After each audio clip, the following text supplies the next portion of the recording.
देश विदेश में चल रही दिन भर की ताज़ा खबरें, खेल, मनोरंजन और हर क्षेत्र से संबंधित खबरें जानने के लिए जुड़ जाएं हमारे साथ आज के इस वीडियो के अंत तक। जानेंगे दोस्तों हर वो खबर जो देश में सनसनी पैदा कर रही है। तो चलिए बिना वक्त ज़ाया के शुरू करते हैं आज की ये दिलचस्प वीडियो। दोस्तों दिसंबर का महीना देश के जीएसटी कलेक्शन के लिए काफी शानदार रहा। पिछले साल की तुलना में इस बार 7.3% की बढ़ोतरी दर्ज की गई। इस बार जीएसटी कलेक्शन 1,73,000 करोड़ रुपए के पार पहुंच गया। ये आंकड़े दिखाते हैं कि देश की अर्थव्यवस्था लगातार मजबूत हो रही है। दोस्तों 2024 में हमारे देश ने अपनी सभ्यता और संस्कृति को नई ऊंचाइयों तक पहुंचाया। प्रधानमंत्री नरेंद्र मोदी की अगुवाई में अयोध्या में श्री राम मंदिर में श्री राम लला की प्राण प्रतिष्ठा का ऐतिहासिक और आध्यात्मिक पल हर किसी के दिल में बस गया। ऐसे में इतना ही नहीं, पीएम मोदी ने अबू धाबी में बोचा सनवासी अक्षर पुरुषोत्तम स्वामी नारायण मंदिर का उद्घाटन करके भारत के सांस्कृतिक रिश्तों को और भी मजबूत किया। ये साल हमारे गौरवशाली इतिहास और सांस्कृतिक पहचान के लिए बेहद खास रहा। वहीं बात ऐसी है दोस्तों कि दिल्ली चुनाव का माहौल बन चुका है। प्रधानमंत्री नरेंद्र मोदी खुद 4500 करोड़ रुपए की योजनाओं की सौगात लेकर मैदान में उतरने वाले हैं। रोहिणी के जापानी पार्क में रैली करेंगे और दिल्ली के विकास का ब्लूप्रिंट पेश करेंगे। इतना ही नहीं, 5 जनवरी को उनकी दूसरी रैली पूर्वी दिल्ली के सीबीडी ग्राउंड में होगी। मतलब अब बीजेपी ने पूरी तरह कमर कस ली है और चुनावी सरगर्मी बढ़ने वाली है। जामा मस्जिद कमेटी के सदर जफर अली एडवोकेट ने बताया कि कमेटी अपनी याचिका को लेकर पूरी तरह तैयार है। हाई कोर्ट में यह याचिका दायर की जाएगी। जफर अली का कहना है कि हर पहलू पर तैयारी कर ली गई है ताकि मस्जिद कमेटी का पक्ष मजबूती से रखा जा सके। अब देखना ये होगा कि कोर्ट में मामला किस दिशा में आगे बढ़ता है। इसी के साथ खबरों का सिलसिला यूं ही चलता रहेगा इस वीडियो में। लेकिन आप किस राज्य से हमारी इस वीडियो को देख रहे हैं, कमेंट सेक्शन में अपने राज्य का नाम जरूर लिख दें ताकि आपके राज्य से रिलेटेड खबरें भी आप तक सीधा हम पहुंचा सकें। साथ ही चैनल को सब्सक्राइब करें ताकि आप अप टू डेट रह सकें। साथ ही दिलजीत दोसांझ ने अपने लुमिनाटी टूर के बाद प्रधानमंत्री मोदी से मुलाकात की। इस मुलाकात की तस्वीरें और वीडियो सोशल मीडिया पर खूब वायरल हो रहे हैं। दिलजीत इस मुलाकात से काफी खुश दिख रहे थे और फैंस भी इन पलों को देखकर काफी एक्साइटेड हैं। आप दिलजीत के फैन हैं या नहीं, कमेंट सेक्शन में जरूर बताएं। इसी के साथ कमर्शियल एलपीजी गैस सिलेंडर की कीमत में 14.50 की कटौती हुई है। अब दिल्ली में 19 किलो का सिलेंडर 1804 का मिलेगा, मुंबई में 1756, कोलकाता में 1911 और चेन्नई में 1966 का। लेकिन घरेलू गैस सिलेंडर की कीमत 803 पर ही बनी रहेगी। वहीं खनौरी बॉर्डर पर किसान नेता जगजीत सिंह डल्लेवाल का आमरण अनशन 37वें दिन भी जारी है। जेजेपी के सीनियर लीडर दिग्विजय सिंह चौटाला खुद खनौरी बॉर्डर पहुंचे और जगजीत सिंह डल्लेवाल से मुलाकात की। State government food processing industries को बढ़ावा देने के लिए काफी ठोस कदम उठा रही है। खासकर ग्रामीण और शहरी इलाकों की महिलाओं, एंटरप्रेन्योर्स और यूथ को आर्थिक रूप से सशक्त बनाने के लिए प्रधानमंत्री micro food industry upgradation scheme के तहत राज्य सरकार ने अच्छी उपलब्धियां हासिल की हैं।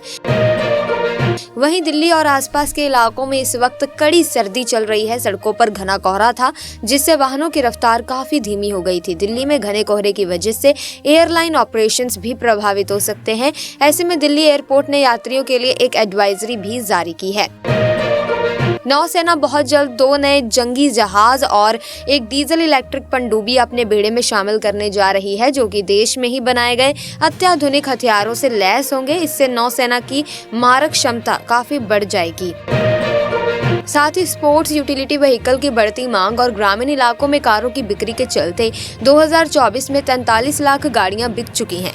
इससे पहले 2023 में 41.1 लाख गाड़ियों की बिक्री के साथ जो रिकॉर्ड था उसे तोड़ा गया। इस साल Maruti Suzuki, Hyundai, Tata Motors, Toyota और किया जैसी बड़ी कंपनियों ने अपनी अब तक की सबसे ऊंची सालाना बिक्री की है।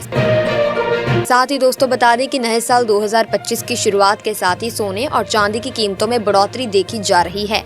दोस्तों ताज़ा खरीदारी के कारण सोने की कीमत 440 रुपये बढ़कर 79,390 रुपीस प्रति 10 ग्राम हो गई है, जिससे नए साल की शुरुआत मजबूत तरीके से हुई।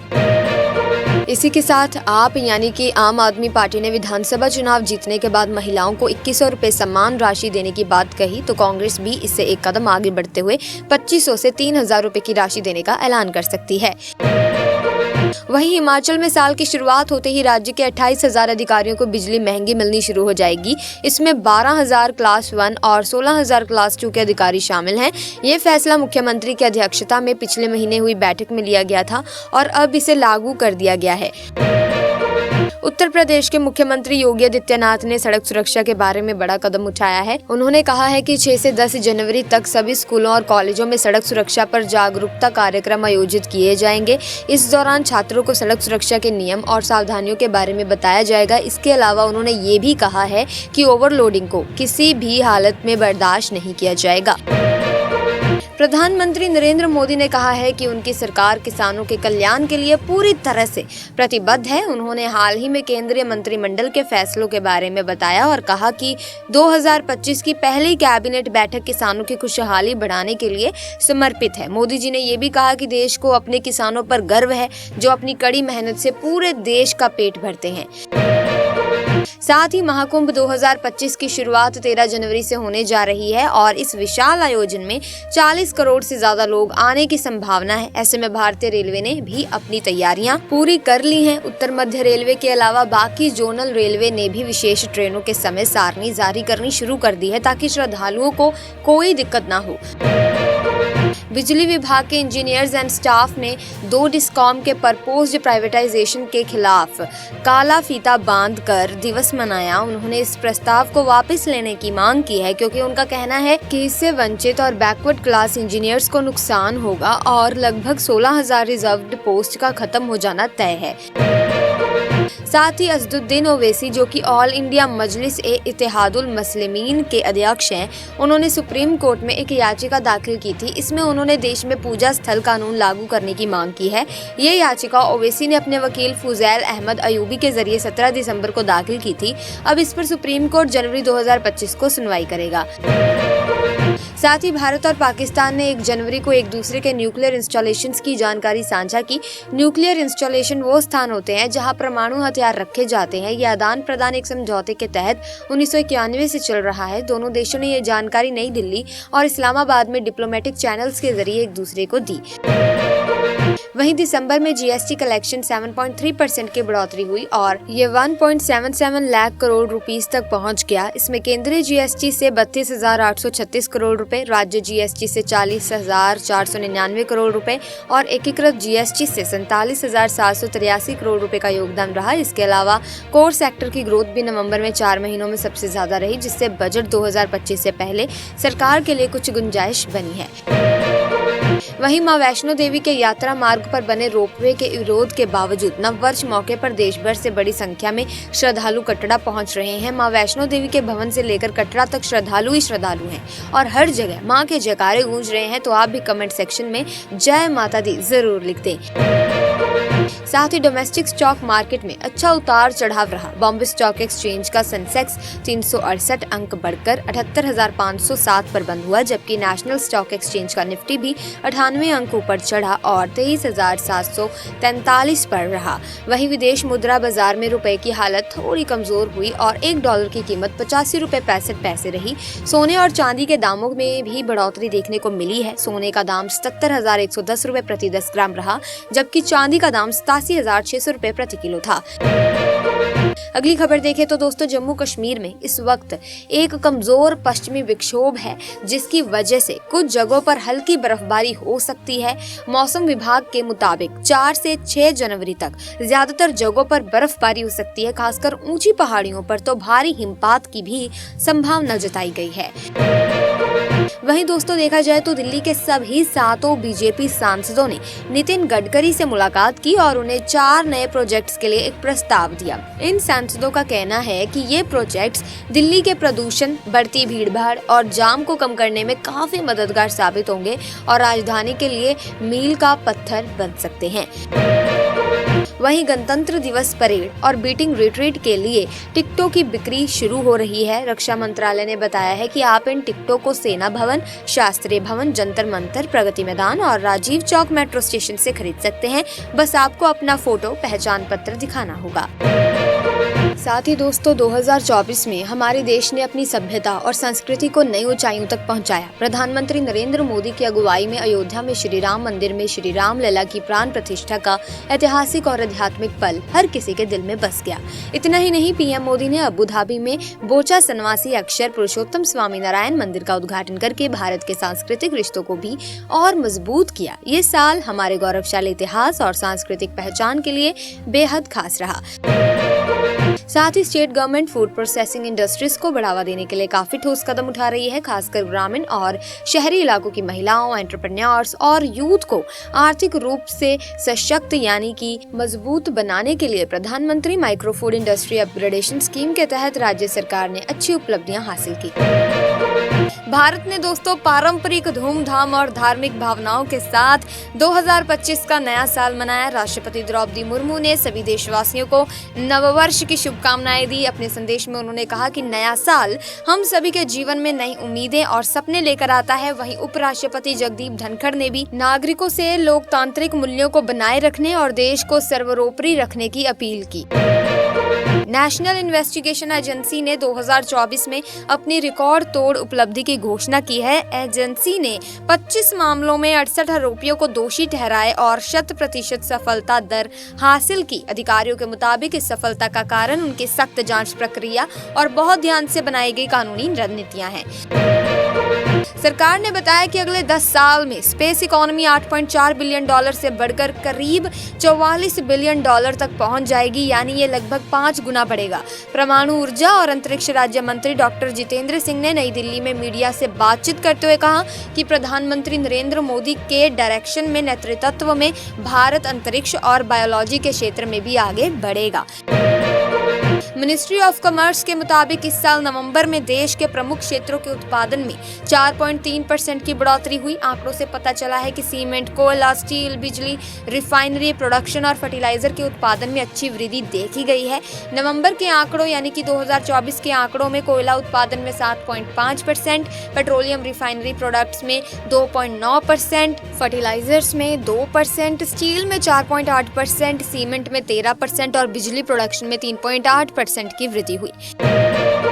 मिनिस्ट्री ऑफ डिफेंस ने 2025 को सुधारों का वर्ष के रूप में घोषित किया है। अधिकारों के अनुसार इस साल मंत्रालय का ध्यान साइबर और अंतरिक्ष जैसे नए क्षेत्रों और उभरती तकनीकों पर होगा। इसके साथ ही मिलिट्री कैपेबिलिटीज के तेज विकास के लिए एक्विजिशन प्रोसेस को भी सिंपल एंड टाइमली बनाया जाएगा।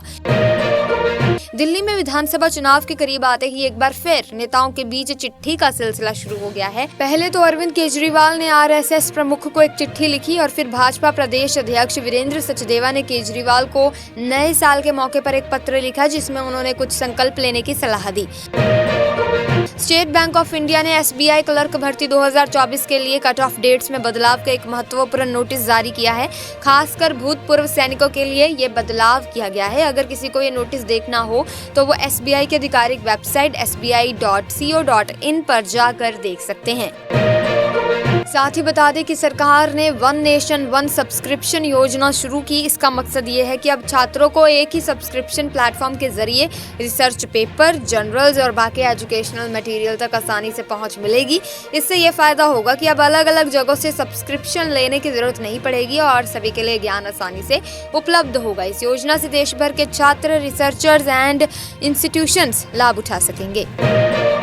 वहीं उत्तर भारत में घने कोहरे की वजह से कई ट्रेनें समय पर नहीं चल पा रही हैं। भारतीय रेलवे के मुताबिक दिल्ली आने वाली 22 ट्रेनें 2 घंटे तक देरी चल रही हैं, जैसे कि अयोध्या एक्सप्रेस, पातालकोट एक्सप्रेस, कैफियत एक्सप्रेस, तेलंगाना एक्सप्रेस और पद्मावती एक्सप्रेस। यात्रियों को सलाह दी गई है कि वे स्टेशन जाने से पहले ट्रेनों की ताज़ा तरीन स्थिति चेक कर लें। वहीं भारत में अब ग्राउंड वाटर रिचार्ज में 15 बिलियन क्यूबिक मीटर की बढ़ोतरी हुई है। वहीं 2024 में भूजल निकासी में 3 बिलियन क्यूबिक मीटर की कमी आई है।